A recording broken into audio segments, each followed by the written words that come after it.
Hello. How you Hello, doing? hello. Ooh, yeah, I'm here with my beautiful cacao mug I from love North that one. Carolina. Love that Sometimes one. I wonder, does Graciela ever tune in? Hi, Graciela. Yes, she's tuning in. Maybe later, but she'll tune in. I got my daughter made this cup for me. I want to say 10 years She ago, maybe. made it for Yeah. you? Yeah. I just found it in the back of the closet. It's really pretty. She did all those It swirly things. And my it is. favorite color, which Yes, it's hasn't been blue. around. Yeah. Back then. So I Gianna, good love it. job. I love it. That's Is it yeah, mugs, I good you can mug? never have too many mugs. Mm-mm. Mm-mm. Although what I will say is you can have too many ugly mugs. So I do from time to time get rid of ones that are like not worthy of me. That's it. Weed them out. Weed them out. Not For sure. worthy. For sure. Yes. So how was your Mother's Day? Oh, it was fabulous. It turned into a Mother's Day weekend, and my son was down. So, I mean, everybody knew that because I went to go pick him up at the airport last Wednesday, cutting Yeah. us off. But it all went well. So, they took me because I do like to do an activity. I don't like things, I like to do things. So, Right. we went jet skiing. It was so much fun. And while we were there, the air and sea show was going on. So there was lots of noise and these amazing flybys and all these aerial tricks. So I really enjoyed having both my children who are adults at the same time, which never happens. Well, I should say it happens at Christmas time, once a year, maybe. And maybe a Yeah. trip here and there. But yeah. So it was lovely. I got to spend it with my mom too on Sunday and my sister-in-law, and her family, my brother's family. So there was and my aunt, my godmother. So I'm blessed. I am blessed. Yeah. So it was beautiful. Thank you. Yeah. Yeah. And So um well and the topic today kind of generated out of Mother's Day can bring up a lot of stuff for people. A yes. lot of stuff for people. Yes. I have to say for myself, like this year wasn't bad. Mhm. Um, but historically, around this time of year, I tend to get a little emotional, a little off. Mhm. And like sometimes I don't realize it until I'm in the middle of it and I'm like, what is going on with me? Mhm. But for myself, there's Mother's Day, the middle of May, and then my mom's birthday was May 9th, and then my mom's passing, Oh. or not May 9th, June 9th, and her passing was June 15th. So like Oh. everything is like in a 1 month period. Mm. And it's been Good. 15 years now. Um and it's still like some years are great and easy, and some Yeah. years are hard and difficult. And so, it's strange because, for most people, Mother's Day is just a celebration and everybody's, Yeah. Yeah. you know, but then you go and say happy birthday to someone who, someone we know, um, lost her mom. Like it was a year ago now. And so Yeah. this is like the first Mother's Day without a mom. And, not that anybody's doing this intentionally, but also just being a little bit more mindful. Um, like don't expect everybody to be super happy and celebratory around. It's not just Mother's Day, it's all holidays, but Mother's Day can trigger for some, those who have lost their mom, those that don't have a good relationship with their mom, those Yes. that our mom, had children that didn't survive, those that have wanted to be moms and haven't been able to conceive. And Mhm. there's so Oh, it's many. complex. Yeah. It's complex. It is really complex. And so, um, and that got me thinking also about, the expectations. Like, as a woman who does not have children, Mhm. um, you know, if I had $1 for every time someone said, "Oh, you would have made such a good mom," I'm like, damn right I would have, but that doesn't mean that I had to be a mom. And be careful about who you're saying that to, because what if that was like my greatest heartache, that I was never able to conceive and have children? Like, I know. It's and I true. know we're just humans and people, you know, I do it myself. I'm the Yes. Sagittarian. I just speak whatever's on my mind. Hmm. Throw it out there, and sometimes it's too much.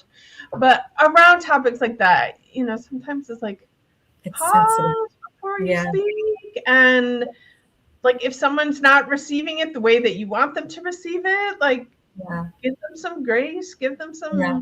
some Yeah. love, because it's not all easy. And so, um, you know, life doesn't always turn out the way we thought it was going to turn out. Nope. And there's the side of this that how much of what we think that we wanted was the expectations, the programming, the conditioning placed on us by society. Hmm. That's a lot that you just said. You unpacked a lot, and you're going from grief about Mother's Day and all the other ways it can present in people's lives, heartbreaks, heartaches, longings, and complications. And I have to say, I have felt the same. As you know, yeah, I lost a child. So before my second one came along, the Mother's Day was a big problem for me, a big grief time.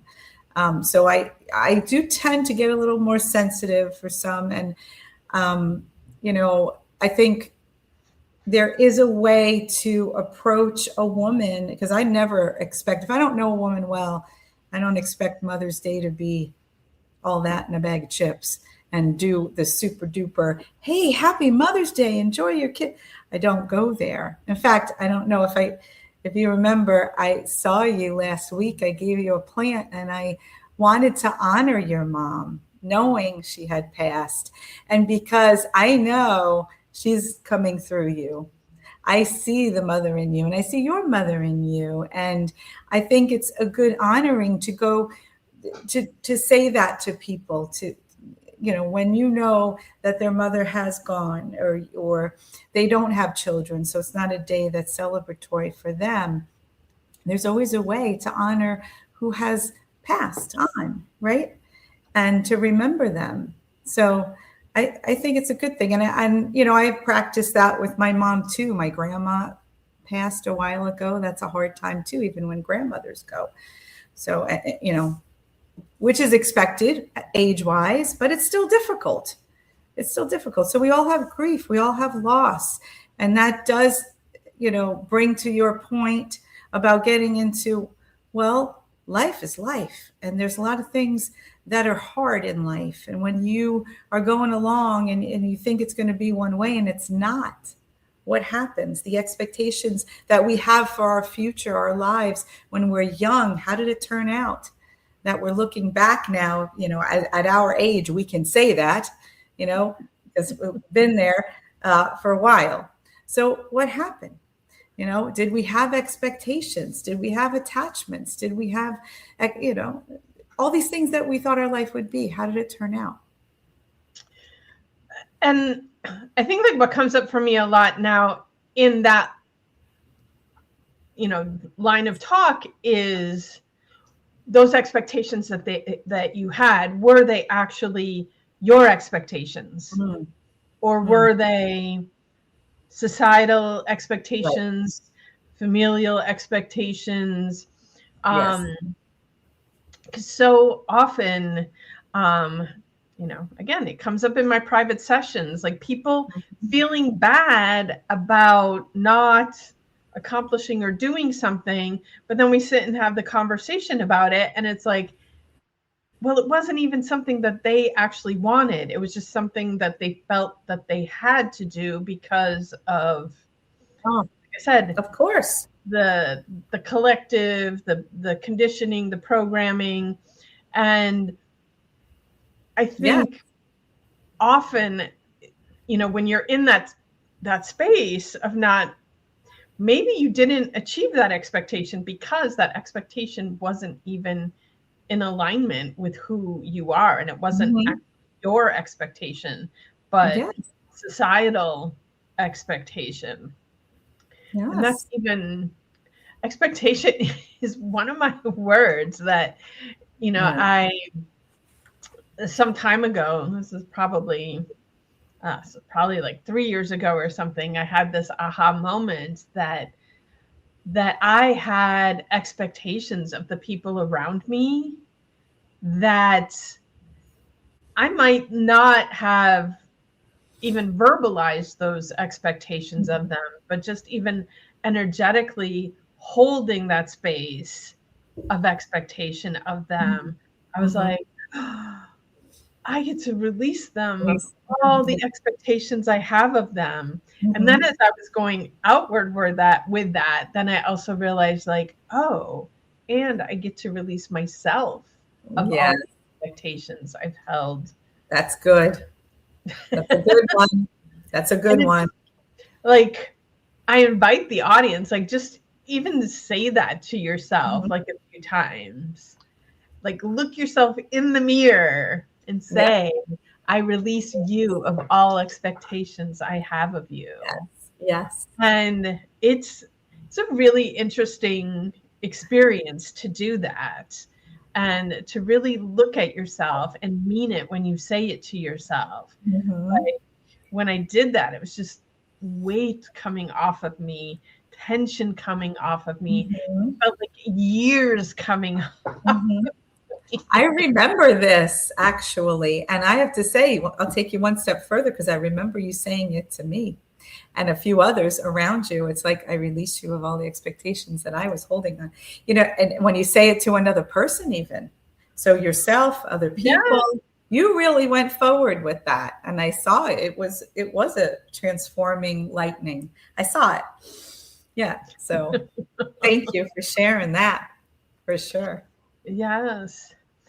Um, and the other thing around Mother's Day that was coming up Mm. was, because I really like kind of have issue with these holidays that are really, like, I think Hallmark invented them Homework. so that we Yeah. would spend all this money, and I'm like, nobody should be honored just on one day. Like, we all should be honored every day. But Mother's Day, like, even more than honoring mothers, like honoring the sacred feminine I agree. and everything that is that, and like understanding that the sacred feminine is the womb of creation that all is birthed into this world. Mm-hmm. Yes. And so even if you haven't birthed a child into this world, I am sure you have birthed something into this world. And giving yourself pause and recognizing, you know, what have I created in my womb and given birth to in the world? Mm-hmm.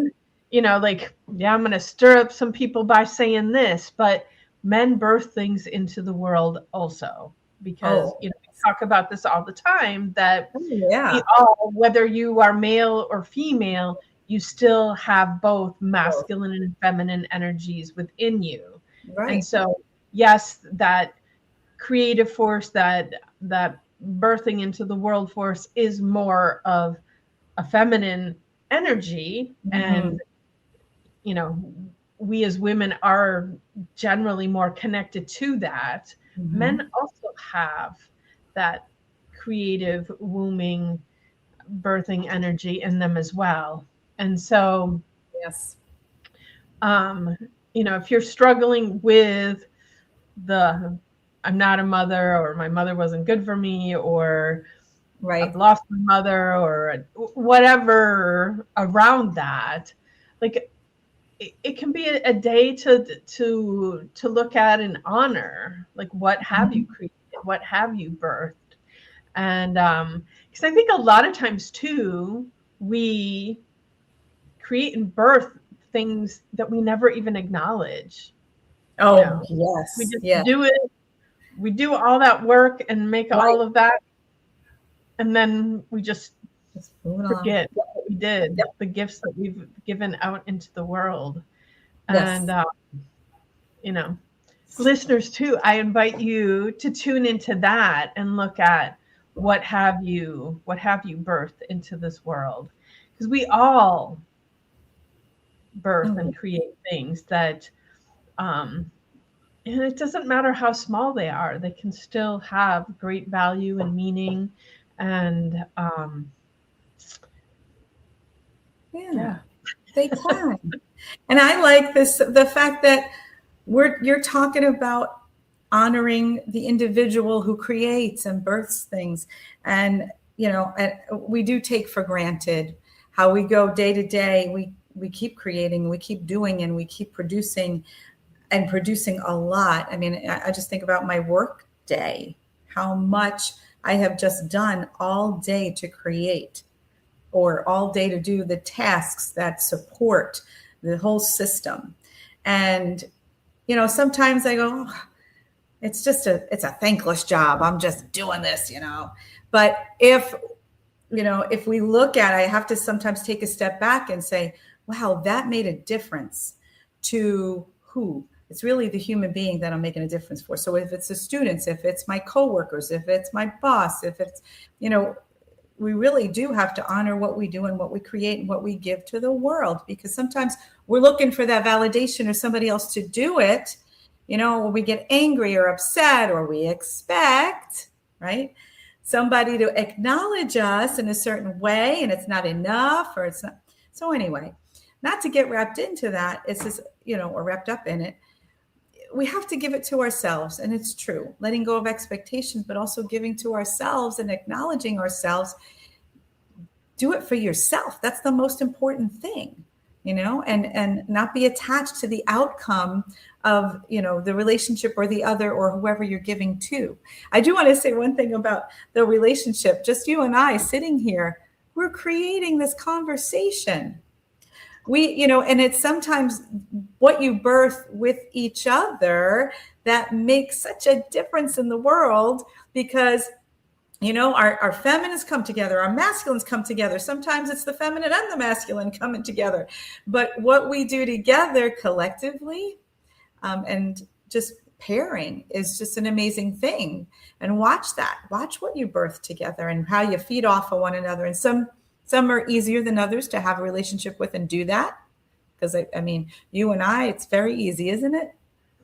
It's flow. Flows. It just flows. And so you gravitate more to doing that and making that contribution that is easy, and allowing the flow to happen. I like that. So yeah. Well, and flow is feminine too. And so if you're not feeling like you're in flow, where are you not stepping into your feminine?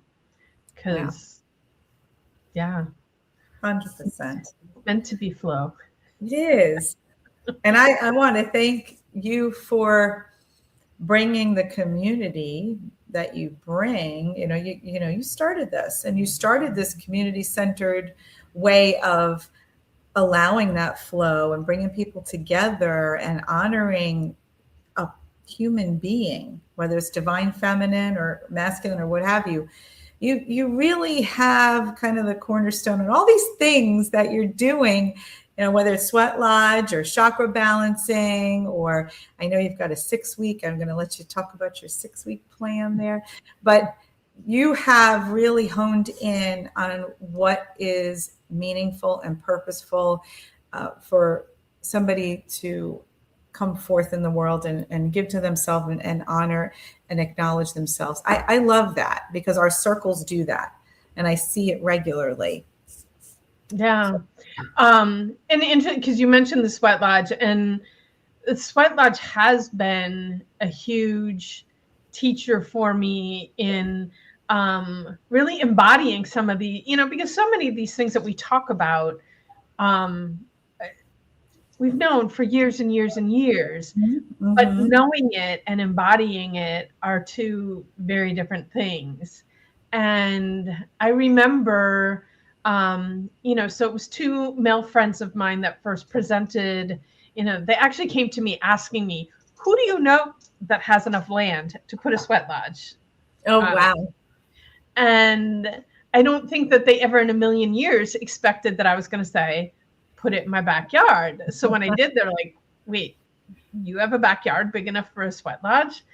And my initial answer was, I don't know, because Yeah. I've seen a sweat lodge, but I've never like participated. I don't know like what all the requirements are. But I said, but if you want, come look and see. And they were like, dang, this could possibly work. And then Paco came and looked, and he was like, yes, I love it. Let's make it happen. And so, but one of the first things that one of these men said to me was, like, I want you to understand that you are the womb of the sweat lodge. And like, I just want you to understand that that's not small. Yeah. It's not a small task to carry. And me, I'm Sekhmet, the powerful one. I got this. Sir. Yeah. Okay. And so but over time it has hit me at different levels and understanding that, even though I'm not the one sitting and pouring the water, for a whole ceremony, I do understand that my role is, just as important, just as big, just as energetically requiring of Yeah. that. And then, so it's called the Golden Weaver Sweat Lodge. It's named after the Golden Orb Weaver spiders that at times we have a plethora of them in the backyard. Sometimes there's more, sometimes there's less, but they are there. It's been an interesting journey with them as well, because spiders can bring up a lot of fear for people. And but spider medicine is very it's very deep, complex, profound, spirit medicine. And diving into that and understanding like the web is representative of community. And so like, yes, we're weaving this web in the Sweat Lodge community. We're weaving the web in the ministry community, and understanding like that connection and how we're all part of this web, and we all do something for each other, and the support that's there, it's like part of the web goes down, it's lost its stability. But so that whole thing has like, created this more embodiment of understanding like, my role in birthing this. And I do see myself, I do get attached sometimes to my expectations of how quickly this community should grow, how much the participants of the community should be there and show up. And, that's been big life lessons for me too, to release those expectations. Yeah. And right, I'll say it right now, Golden Weaver Sweat community, I release you of all expectations I have of you. There you go. Ministry community, I release you of all expectations I have of you. That's it. And releasing the expectation feels beautiful, but I also get great sadness. So I openly posted about it in our newsletter, but you and I were supposed to host this beautiful one-day retreat here in Fort Lauderdale next Sunday, and we canceled it because not enough people showed up. And there's just like the sadness in me, what we were going to share with these women on Sunday, I know was going to create such a profound transformation, growth, shift for those that would show up. And so not being able to birth that out next Sunday. There's some grief in that. Uh-huh. And it was especially hard because I had so much positive feedback, so many people that, and I know life is so busy out there. I'm like, what? I Mhm. remember the days when I would spend entire days sitting on the swing in front of my house growing up. And sometimes my dad would come and sit with me. Sometimes my mom would come and sit me. And we would just sit. Like, what happened to just sitting? Like, we don't do that anymore. No. And everybody's so busy. So I get, like, yes, people are busy. There's a lot going on. Mhm. And still sitting in the space of, like, what are we going to do with this? Because there is just some really profound things that we have to share with women that Yes. can change this Yes. world. And Yes. so It's true. releasing the That's expectations of people to show up and just yeah.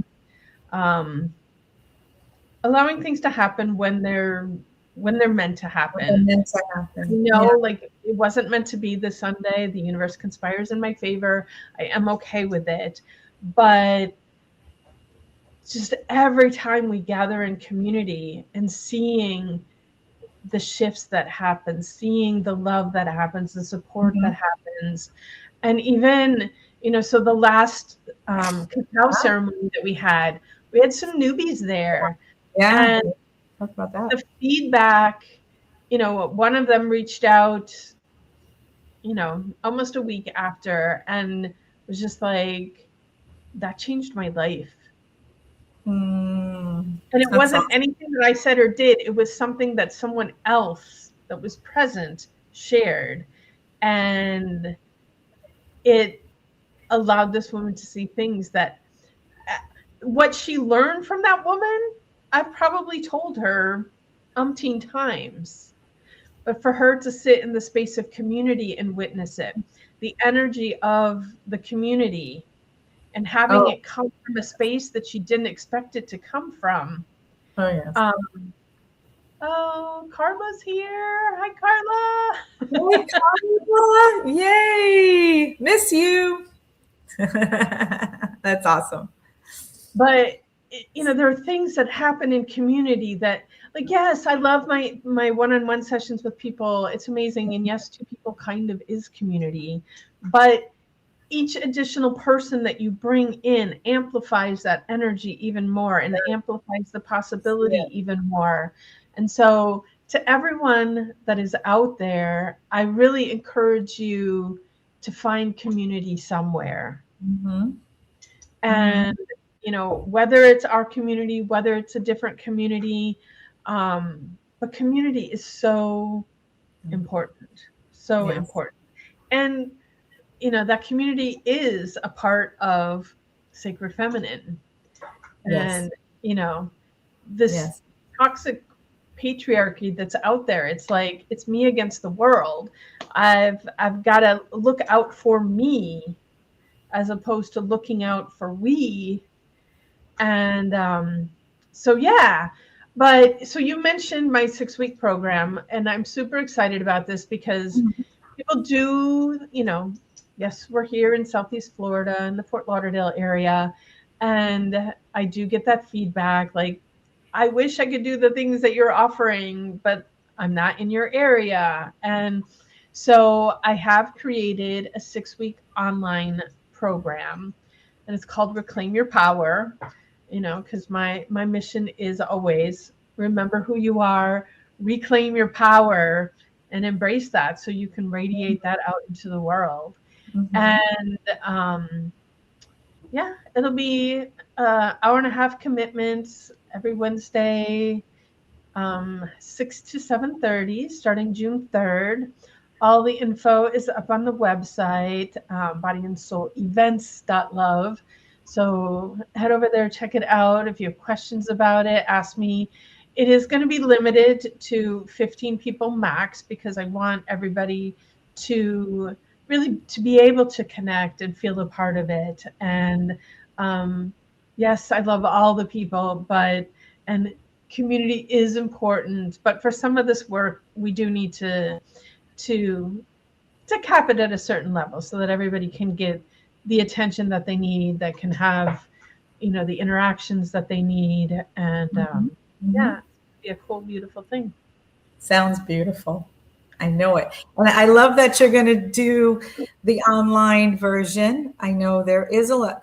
I've talked to a few that just can't be here physically. So, I mean, sometimes it is, the proximity, and sometimes it's okay. I can't make it there and back and do what I have to do and da da da da. So if you can fit it in to an online thing, that's great. And just to get back to a little bit, because our topic, we were talking about expectations and attachment to those expectations, and sometimes attachment to the timelines that we want, just like you're talking about the retreat and this timeline that we were doing next Sunday, but it didn't work. Okay, we've got to let go of the timeline. We've got to let go of the attachment and expectations. And, we do have a lot to share. Absolutely. We do see it amplify. I mean, I'm echoing what you just said, but it's like, why do we want everybody to join? Why do we want people to come into community? Because I think that, what we're talking about here, if you have, well, the listeners out there, because I know I have examples, I can go on, but if you have these things in your life where you're saying, okay, that didn't turn out the way I wanted to, my life isn't the way I wanted it to be, I wish it was like this, I wish I had that job, I wish I had that marriage or not marriage, or this person in my life, or and you're not happy with that. Well, are you just going to stay unhappy in that? Are you just going to keep saying, woe's me, I'm the victim, it happened to me, and there's nothing I could do about it? We just have to just take it. We just have to sit back and expect, and be sad about it, be upset about it. But what are we doing about it? And, if you want to shift, if you want your life to take a turn, do you want new people to come into your life? Do you want new relationships? Do you want a new career, or a job, or an activity, or something to make you happy, something with real connection to people and human beings? Sometimes that just a little piece that, I don't know, I think it gets just overlooked, of how human being interaction is a huge piece of our well-being. Unfortunately, I think we're very attached to the computers and the devices, and and we don't get enough of that. But when you feel the support of another human being, it shifts you. It shifts your awareness. It shifts your energy. It shifts your focus. You get things. And so we're talking from a community standpoint here, or that's what I'm saying. And Juliet is saying the same when she presents how things amplify and the feedback that we get. So if you're that person looking for something to shift in you, there's nothing like another human being and connection through community. Because what we're talking about in community, what we're doing in community, is not just sitting there shooting the shit. We really dig our heels into, big stuff, and some nice spiritual grounding and growth opportunity. So, I want to shift the conversation a little bit here, because we've been talking about expectations and attachments and all these things, and how disappointed we are and how grief stricken we are. But it's like, okay, well, when are we going to take the step to do something different in our lives to change that direction? And I'm going to briefly bring up my mom, because I did text her before this, and I said, Mom, I'm going to bring you up in this, and she's like, okay. So willing. But, speaking of a very hard, grief-stricken time, I watched my mother lose my dad during COVID. It was traumatic. Within 24 hours, never saw him again. And I really thought this was the end of her too. I really did, because I saw her deteriorate, not eat, not be able to think. And I didn't know if she was going to make it. And it was, real commitment to be there, to focus on her and be alongside her in the steps towards health and wellness and not giving up on life. I mean, that's how, and I know some of us are very attuned to what depression feels like, or have been near somebody who was depressed and was scared for them, or upset for them, or didn't know if they would even take their own life. I mean, I've been in those places and situations with people, so I know how in dire need community can be. It is a need. So, and I'm saying this because I went through it with my mom, and she really turned it around. And she did it because she had motivation to live, and it wasn't even for anybody else or herself. At some point, she couldn't even come out of the cloud. But the more I invested, and the family invested the time with her, we were her community in essence, right? So, I mean, you may have a family that's there or that's not there. And it's the same thing. Community are the other human beings living alongside you in support, in your well-being, because we do want everybody to have that connection to lift you up. That's what we're here for, right? So we're here trying to, when Julietta says hold space, right? Holding energetic space for the support, the growth, the well-being, and the higher consciousness to come in. And so you all can feel what it's like to live at that higher vibration and frequency that we often talk about. And, until somebody shifts to want that, it's hard to step out on your own and do it. But if you just take that one step into a community-based situation, somebody who really cares for you and wants to step alongside you and be there for you and care about your health and well-being, that's what it's about. So that's my story, and I'm sticking to it. Preach. Yeah, this whole topic, I started to think about my mom and where she's come, how far she's come. And I'm happy today that she's doing really well and in another relationship that makes her happy. And, she's stronger and better than I thought she'd ever be. Yay, 5 years Mom. ago. Yay, Mom! Whoop, whoop. She did it. She didn't give up. So, but anyway. The power of community. Yes. The power of community. And she's come to some of our community events, hasn't she? She has. I love seeing her there. Yeah. I hope to see her more. Yes. She was at a goddess retreat we did, and I was so happy she came. I mean, stepping out of her Catholic boots a little bit. It was fun. Oh. All right. We've been on a while here. I think we can give them a break. All right. As always, we love hearing from you. If this conversation stirred anything in you, we'd love to hear from you about it. And If you have any special requests on something you would like us to talk about, reach out. We are open for input. And with that, I'm going to wish you all a magical day. Yes. Ciao for now. Be well.